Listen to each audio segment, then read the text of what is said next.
خلاف ہیں اور کوئی بھی میرے سامنے ان مسائل پہ بیٹھ کے بات چیت نہیں کر سکتا۔ یہ میں جو یہ بات کر رہا ہوں نا کہ اصولی بات کریں۔ ناظرین، جیلم کے اندر مفتی طارق مسعود اور انجینئر علی مرزا کے درمیان مناظرہ ہونے کے لیے جا رہا ہے۔ اب پنڈال سج چکا ہے، دیکھتے ہیں کیا ہوتا ہے۔ یہاں پہ دونوں مناظر اپنے اپنے موقف پہ ڈٹے ہوئے ہیں، لیکن دیکھتے ہیں پلہ کس کا بھاری ہوتا ہے، کون حق پہ ہے، کون سچ پہ ہے۔ اس تمام تر کی تفصیلات سے پہلے ذرا یہ ویڈیو ملاحظہ کریں۔ اب انجینئر علی مرزا صاحب کو اگر وہ یہ جواب دیتے ہیں کہ ٹھیک ہے، جو چیلنجز میں نے کیے ہیں میں ان پر بات کروں گا اور مفتی صاحب المہند المفند پہ جو میں سوال کروں گا اس کا جواب دیں گے، تو جس دن یہ کلپ اپلوڈ ہو گیا تو میں انشاءاللہ اپنا ٹائم بتا دوں گا کہ میں کب سفر کر رہا ہوں جہلم کا اور میں کب بیٹھ کے بات کر رہا ہوں۔ آپ نے خود کہا کہ میں آنا چاہتا ہوں جہلم، ہم آپ کو ویلکم کرتے ہیں یہاں پہ، آپ تشریف لائیں، اپنا کیمرہ مین بھی بے شک لے آئیں آپ، اور آپ لائیو ویڈیو چلانا چاہتے ہیں چلائیں، مجھے ویسے کوئی امید نہیں ہے کہ وہ آئیں، اور مجھے لگتا ہے کہ میری کرامت ہی یہ نکلے گی۔ سر مفتی صاحب ویلکم، تشریف لے آئیں۔ 5 اکتوبر 2021 میں اس وقت جہلم میں ہوں، آپ جہلم کا مشہور چوک دیکھ سکتے ہیں، اور میرا یہ زندگی میں پہلا سفر ہے جہلم کا، اور اس کا بنیادی مقصد انجینئر علی مرزا صاحب سے بالمشافہ بات چیت ہے، جو کہ آپ کو پتا ہے کہ بہت عرصے سے یوٹیوب پہ ایک ملاقڑہ سے چل رہا ہے، وہ آ رہے ہیں یہ نہیں آ رہے، وہ بلا رہے ہیں یہ نہیں جا رہے، کچھ ایک عجیب سی سچویشن چل رہی ہے۔ پہلی بات تو یہ کہ میں انجینئر کے نام سے جو مشہور ہے ان کے درمیان یہ مناظرہ اور اس طرح کی الزامات کی بوچھاڑ اور ایک دوسرے کے آمنے سامنے ایک دوسرے کو بلانے کی جو ہے وہ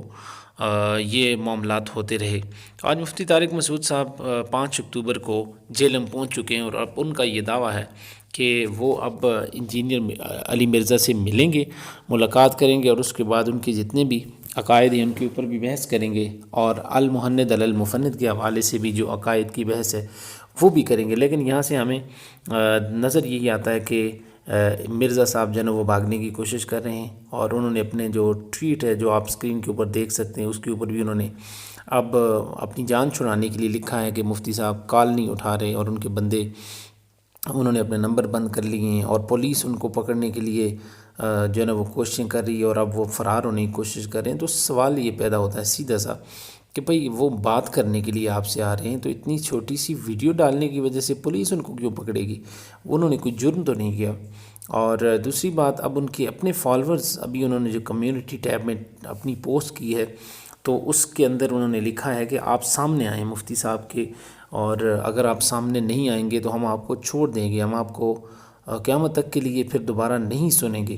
اور ان کی جو اپنے فالورز ہیں وہ خود غصے میں ہیں، اور ان کو پتہ ہے کہ جھوٹ کا جو ہے نا وہ پردہ اب اترنے والا ہے، کیونکہ جھوٹ جو ہے نا وہ زیادہ دیر تک نہیں رہتا۔ یہ خبیث النفس انسان جس نے اولیاء کاملین اور انبیاء کرام اور صحابہ کرام کسی کو بھی نہیں بخشا، تو اب وقت ہے کہ اس کو بے نقاب کیا جائے، اور ایسے جھوٹے اور مکار شخص کو منظر عام پہ لایا جائے جو عوام الناس کو، خاص کر سادہ لوگوں کو گمراہ کر رہا ہے، اور اپنے علمی اور تحقیقی نکات کی بنیاد پر وہ لوگوں کو گمراہ کرنے کی کوشش کر رہا ہے۔ تو دیکھیے اب ہوتا کیا ہے کہ یہ مناظرہ کسی منطقی انجام پر پہنچتا ہے یا نہیں پہنچتا، اس کے حوالے سے ابھی تک کوئی فیصلہ نہیں ہو سکا، لیکن ابھی تک مرزا صاحب بھاگنے کی کوشش کر رہے ہیں، کوئی بھی اس طرح کی ان کی طرف سے پیشرفت ابھی تک سامنے نہیں آئی۔ تو ویڈیو اچھی لگے تو ہمارے چینل پہ رہیے، چینل کو لازمی سبسکرائب کیجیے۔ السلام علیکم۔